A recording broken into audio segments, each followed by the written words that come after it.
ಮತ್ತೊಂದು ಕಡೆಗೆ ಬಿ ನಾಗೇಂದ್ರ ಅವರ ರಾಜೀನಾಮೆಗೆ ಮಂಡ್ಯದಲ್ಲೂ ಕೂಡ ಬಿಜೆಪಿ ಪ್ರತಿಭಟನೆಯನ್ನ ಮುಂದುವರಿಸಿದೆ. ಸಚಿವ ಬಿ ನಾಗೇಂದ್ರ ರಾಜೀನಾಮೆಯನ್ನ ಕೊಡಲೇಬೇಕು ಅಂತ ಹೇಳಿ ಮಂಡ್ಯದಲ್ಲೂ ಕೂಡ ಬಿಜೆಪಿ ಪಟ್ಟನ್ನ ಹಿಡಿದಿದೆ. ಬ್ರೇಕಿಂಗ್ ಲಭ್ಯವಾಗ್ತಾ ಇದೆ. 4ನೇ ದಿನವೂ ಕೂಡ ಬಿಜೆಪಿ ಕಾರ್ಯಕರ್ತರ ಹೋರಾಟ ಮುಂದುವರೆದಿದೆ.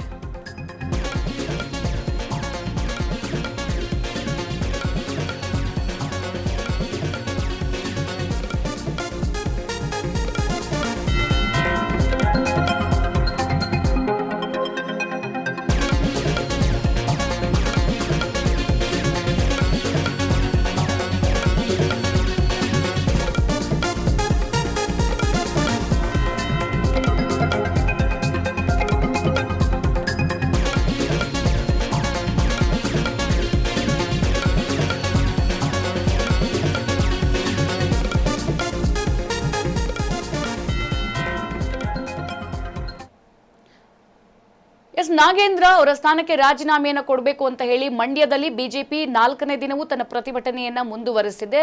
4ನೇ ದಿನ ಕೂಡ ಕಾರ್ಯಕರ್ತರು ಹೋರಾಟವನ್ನ ಕಂಟಿನ್ಯೂ ಆಗಿ ಮುಂದುವರಿಸ್ತಾ ಇದ್ದಾರೆ. ಮಂಡ್ಯದ ಮದ್ದೂರು ಮಳವಳ್ಳಿ ತಾಲೂಕು ಅಧ್ಯಕ್ಷರ ನೇತೃತ್ವದಲ್ಲಿ ಈ ಪ್ರತಿಭಟನೆಯನ್ನ ಮಾಡಲಾಗ್ತಾ ಇದೆ. ವಿಶ್ವೇಶ್ವರಯ್ಯ ಪ್ರತಿಮೆ ಬಳಿ ಬಿಜೆಪಿ ಪ್ರತಿಭಟಿಸಿ ನಾಗೇಂದ್ರ ಅವರ ವಿರುದ್ಧ ಆಕ್ರೋಶವನ್ನ ಕೂಡ ವ್ಯಕ್ತಪಡಿಸ್ತಾ ಇದೆ. ರಾಜ್ಯ ಸರ್ಕಾರ ಹಾಗೆ ಸಚಿವ ನಾಗೇಂದ್ರ ವಿರುದ್ಧ ಪ್ರತಿಭಟನಾಕಾರರು ಘೋಷಣೆಯನ್ನ ಕೂಗ್ತಾ ಇದ್ದಾರೆ. ತಕ್ಷಣ ಬಿ ನಾಗೇಂದ್ರ ರಾಜೀನಾಮೆಯನ್ನು ಕೊಡಬೇಕು, ಹಾಗೆ ಸರ್ಕಾರ ರಾಜೀನಾಮೆ ಪಡಿಬೇಕು ಅಂತ ಹೇಳಿ ಈ ಪ್ರತಿಭಟನೆಯಲ್ಲಿ ಆಗ್ರಹ ಮಾಡಲಾಗ್ತಾ ಇದೆ. ಒಂದು ವೇಳೆ ರಾಜೀನಾಮೆಯನ್ನ ನೀಡದೇ ಇದ್ರೆ ನಮ್ಮ ಹೋರಾಟ ರಾಜ್ಯದಾದ್ಯಂತ ಮುಂದುವರಿಯುತ್ತೆ ಅಂತ ಹೇಳಿ ರಾಜ್ಯ ಸರ್ಕಾರಕ್ಕೆ ಇಲ್ಲಿ ಮಂಡ್ಯದಲ್ಲಿ ಬಿಜೆಪಿ ಕಾರ್ಯಕರ್ತರು ಎಚ್ಚರಿಕೆಯನ್ನ ಕೊಡ್ತಾ ಇದ್ದಾರೆ. ಇಂತಹ ಲೂಟಿಕೋರರಿಗೆ ಸರ್ಕಾರ ಮತ್ತೆ ಮತ್ತೆ ಆರ್ಸಿ ಸಚಿವ ಸ್ಥಾನ ಕೊಡುತ್ತೆ ಅಂತ ಅಂದ್ರೆ ರಾಜ್ಯ ಸರ್ಕಾರದ ಭಾಗ ಕೂಡ ಇದರಲ್ಲಿ ಇರುತ್ತೆ, ಅವರು ಕೂಡ ಪಾಲನ್ನ ತೆಗೆದುಕೊಳ್ತಾರೆ ಅಂತ ಹೇಳ್ಬಿಟ್ಟು ಸದ್ಯ ಮಂಡ್ಯದಲ್ಲಿ ಪ್ರೊಟೆಸ್ಟ್ ಅನ್ನ ಮುಂದುವರಿಯುತ್ತಿರುವಂತದ್ದು. ಈಗ 4ನೇ ದಿನ ಮಂಡ್ಯದಲ್ಲಿ ಈ ಒಂದು ಸಚಿವ ಬಿ ನಾಗೇಂದ್ರ ಅವರು ರಾಜೀನಾಮೆ ಕೊಡಬೇಕು ಅಂತ ಹೇಳಿ ಪ್ರೊಟೆಸ್ಟ್ ಮುಂದುವರಿತಾ ಇರುವಂತದ್ದು. ಮದ್ದೂರು ಮಳವಳ್ಳಿ ತಾಲೂಕು ಅಧ್ಯಕ್ಷರ ನೇತೃತ್ವದಲ್ಲಿ ಈ ಒಂದು ಪ್ರತಿಭಟನೆಯನ್ನ ಮಾಡಲಾಗ್ತಾ ಇದೆ. ಮಂಡ್ಯದ ವಿಶ್ವೇಶ್ವರಯ್ಯ ಪ್ರತಿಮೆ ಬಳಿ ಬಿಜೆಪಿ ಪ್ರತಿಭಟಿಸಿ ಆಕ್ರೋಶವನ್ನು ವ್ಯಕ್ತಪಡಿಸ್ತಾ ಇದೆ. ಇಲ್ಲಿ ರಾಜ್ಯ ಸರ್ಕಾರ ಹಾಗೆ ಸಚಿವ ನಾಗೇಂದ್ರ ವಿರುದ್ಧ ಘೋಷಣೆಗಳನ್ನ ಕೂಗ್ತಲೇ ಇದ್ದಾರೆ. ತಕ್ಷಣ ನಾಗೇಂದ್ರ ಅವರ ಒಂದು ಸಚಿವ ಸ್ಥಾನಕ್ಕೆ ರಾಜೀನಾಮೆಯನ್ನ ಕೊಡಬೇಕು, ಹಾಗೆ ರಾಜ್ಯ ಸರ್ಕಾರ ಅವರ ರಾಜೀನಾಮೆಯನ್ನ ಅಂಗೀಕಾರ ಮಾಡಬೇಕು ಅಂತ ಹೇಳಿ ಆಗ್ರಹ ಮಾಡಲಾಗ್ತಾ ಇದೆ. ಹಾಗೆ ರಾಜೀನಾಮೆಯನ್ನು ಒಂದು ವೇಳೆ ನೀಡದೆ ಹೋದ್ರೆ ನಮ್ಮ ಹೋರಾಟ ರಾಜ್ಯದಾದ್ಯಂತ ಪಸರಿಸುತ್ತೆ. ಸೊ ಹಾಗಾಗಿ ನೀವು ಇವತ್ತು ಇಲ್ಲ ನಾಳೆ ಅವರ ರಾಜೀನಾಮೆಯನ್ನ ಪಡ್ಕೋಬೇಕು, ಇಲ್ಲ ನಾಗೇಂದ್ರ ಅವರು ರಾಜೀನಾಮೆಯನ್ನ ಕೊಡಬೇಕು ಅಂತ ಹೇಳಿ ಎಚ್ಚರಿಕೆ ಮಾಡ್ತಾ ಇದೆ. ಇದು 4ನೇ ದಿನ ಮಂಡ್ಯದಲ್ಲಿ ಬಿ ನಾಗೇಂದ್ರ ಅವರ ವಿರುದ್ಧ ಪ್ರೊಟೆಸ್ಟ್ ಬಿಜೆಪಿ ಕಾರ್ಯಕರ್ತರು ಮಾಡ್ತಾ ಇರುವಂತದ್ದು. ಲೂಟಿಕೋರರೇ ಇದ್ದಾರ, ಹುಡುಕಿ ಅವರಿಗೆ ಸಚಿವ ಸ್ಥಾನ ಕೊಡ್ತೀರಾ ಅಂತ ಹೇಳ್ಬಿಟ್ಟು ಕಾರ್ಯಕರ್ತರು ಅವರ ವಿರುದ್ಧ ಆಕ್ರೋಶವನ್ನು ವ್ಯಕ್ತಪಡಿಸ್ತಾ ಇದ್ದಾರೆ. ಹಾಗೆ ಒಂದ್ ಕಡೆಗೆ ಹೈಕಮಾಂಡ್ ಹಾಗೆ ಕಾಂಗ್ರೆಸ್ ಪಕ್ಷ ಎರಡೂ ಕೂಡ ಕೈವಾಡ ಇದೆ. ಸೊ ನೀವು ಇಂಥವರನ್ನೇ ಹುಡುಕಿ ಅವರಿಗೆ ಸಚಿವ ಸ್ಥಾನವನ್ನ ಕೊಟ್ಟಿದ್ದೀರಿ, ಮಂತ್ರಿಗಿರಿ ಅವರೇ ಇದ್ರ, ಬೇರೆ ಬೇರೆ ಶಾಸಕರಿದ್ರು, ಹೊಸ ಮುಖಗಳಿದ್ರು, ಹಿರಿಯರಿದ್ರು, ಅವ್ರಿಗೆ ಯಾಕೆ ಸಚಿವ ಸ್ಥಾನ ಕೊಟ್ಟಿಲ್ಲ ಅಂತ ಹೇಳಿಬಿಟ್ಟು ಕೂಡ ಆಕ್ರೋಶವನ್ನು ವ್ಯಕ್ತಪಡಿಸಿದ್ದಾರೆ. ಮಂತ್ರಿ ಪಟ್ಟ ಕೊಟ್ಟ ಲಜ್ಜೆಗೆಟ್ಟ ಡಿಕೆ ಶಿವಕುಮಾರ್ಗೆ ಭ್ರಷ್ಟಾಚಾರಿಗಳ ಪಕ್ಷ ಕಾಂಗ್ರೆಸ್ ಪಕ್ಷಕ್ಕೆ ಸಮರ್ಥನೆ ಮಾಡಿಕೊಳ್ಳುತ್ತಿರುವ ಹೈಕಮಾಂಡ್ಗೆ ಈ ನಿಗಮ ಭ್ರಷ್ಟಾಚಾರದ ವಿರುದ್ಧ ನಾಗೇಂದ್ರ ರಾಜೀನಾಮೆ ಕೊಡಬೇಕು ಅಂತ ನಿರಂತರವಾಗಿ 4 ದಿನಗಳಿಂದ ಪ್ರತಿಭಟನೆ ನಡೀತಾ ಇದೆ. ಎಲ್ಲರಿಗೂ ಗೊತ್ತಿರೋ ವಿಚಾರ. ಆದರೆ ನಾಗೇಂದ್ರ ಅವರು ಏನು ಹೇಳ್ತಾ ಇದ್ದಾರೆ ಅಂದರೆ, ನನಗೆ ಮಾಹಿತಿ ಇಲ್ಲದಂಗೆ ಅಧಿಕಾರಿಗಳ ಲೆವೆಲಲ್ಲಿ ಹಣ ವರ್ಗಾವಣೆ ಆಗಿದೆ ಅಂತ ಹೇಳ್ತಾ ಇದ್ದಾರೆ.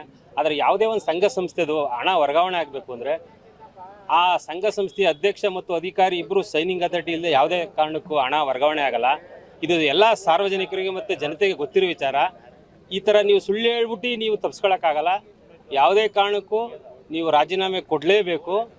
ಅದ್ರ ಜೊತೆಗೆ ನೀವು ವರ್ಗಾವಣೆ ಆಗಿರೋ ದುಡ್ಡಲ್ಲಿ ಯಾರ್ಯಾರಿಗೆ ಎಷ್ಟೆಷ್ಟು ಹೋಗಿದೆ ಅಂತ ಎಲ್ಲಿ ನೀವು ಹೇಳ್ಬಿಡ್ತೀರಿ ಅನ್ನೋ ಉದ್ದೇಶದಿಂದ ನಿಮ್ಮನ್ನು ಸಚಿವರಾಗಿ ಪುನಃ ಮಾಡಿದ್ದಾರೆ.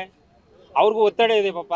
ಆದರೆ ಏನೇ ಒತ್ತಡ ಇರಲಿ, ನೀವು ಹಂಚಿಕೆ ಆಗುವ ವಿಚಾರ ಹೇಳ್ತೀರಿ ಅಂತ ಹೇಳ್ಬಿಟ್ಟು ನೀವು ಇವತ್ತು ನಿಮ್ಮನ್ನು ಪುನಃ 2ನೇ ಅವಧಿಗೆ ಸಚಿವರು ಮಾಡವ್ರೆ.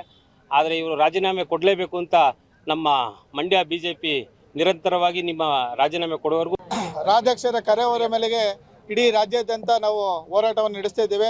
ಇವತ್ತು ಮಂಡ್ಯ ಜಿಲ್ಲೆಯಲ್ಲಿ ಸತತ 4 ದಿನಗಳಿಂದ ನಮ್ಮ ಎಲ್ಲ ತಾಲೂಕಿನ ಮಂಡಲ ಅಧ್ಯಕ್ಷರುಗಳು ಹಾಗೂ ಕಾರ್ಯಕರ್ತರು ಮುಖಂಡರುಗಳು ಬಂದು ಈ ಒಂದು ಭ್ರಷ್ಟಾಚಾರ ಕಾಂಗ್ರೆಸ್ ಸರ್ಕಾರ ವಿರುದ್ಧ ಈಗ ನಿಂತಿದ್ದಾರೆ.